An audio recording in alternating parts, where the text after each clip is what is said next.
Ditambah lagi ada kepastian yang ditentukan Allah Ta'ala ketika kita sudah berada di dalam rahim ibu kita selama 120 hari, dia tercipta sebagai orang yang bakalan bahagia atau sengsara atau celaka, itu sudah ditentukan pada waktu itu.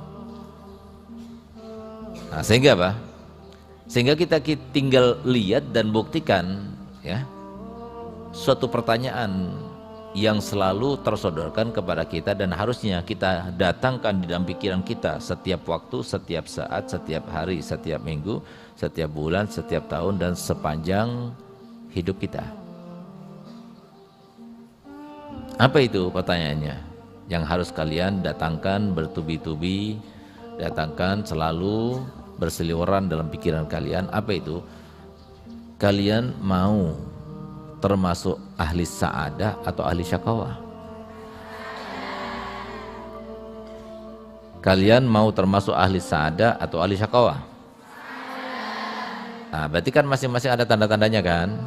Ya kan? Nah, kalau kalian ingin menjadi ahli sa'adah, maka usahakan kalian termasuk yang ada tanda-tanda pada diri kalian ahli sa'adah.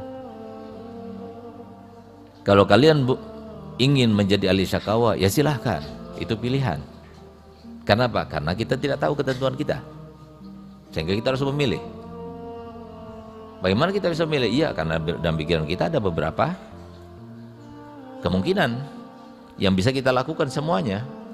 Mau melakukan kebaikan itu petanda kita termasuk ahli sa'adah. Kalau kita melakukan kemaksiatan, iya berarti kita termasuk ahli syakawah, kita nggak tahu. Tapi ketentuan dan pemilihan itu menentukan itu adalah dalam diri kalian. Ngerti nggak? Nah, jadi tanyakan terus, kamu mau menjadi ahli syakawah atau ahli sa'adah?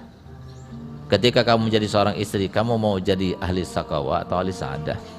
Ketika kamu menjadi seorang ibu, kamu ingin menjadi ahli syakawah atau ahli sa'adah? Itu selalu pertanyaan itu. Kalau memang kamu ini memilihnya, enggak Ustaz, anak pengen bahagia. Kalau bahagia, maka hendaknya kalian harus ada di dalam diri kalian tanda-tanda bahagia. Tanda-tanda bahagia di dalam rumah tangga itu seperti apa Ustaz? Nggak tahu kalian, belajar dulu, nyantren.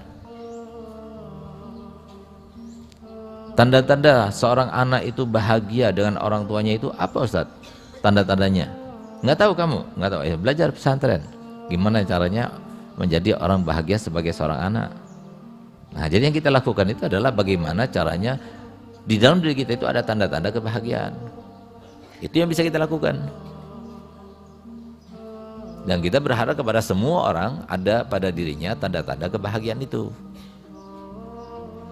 Walaupun kita meyakini sudah Allah tentukan, cuma kan segala sesuatu itu ada tanda-tandanya. Walaupun demikian, tanda-tanda itu jangan sampai membuat kita itu ujub, membuat kita itu lupa. Seakan-akan itu adalah hanya karena usaha kita, tidak, karena Allah Ta'ala mengupayakan dia itu seperti itu. Sehingga kita tidak boleh bersandar kepada amal kita, karena semua itu dengan rahmat Allah.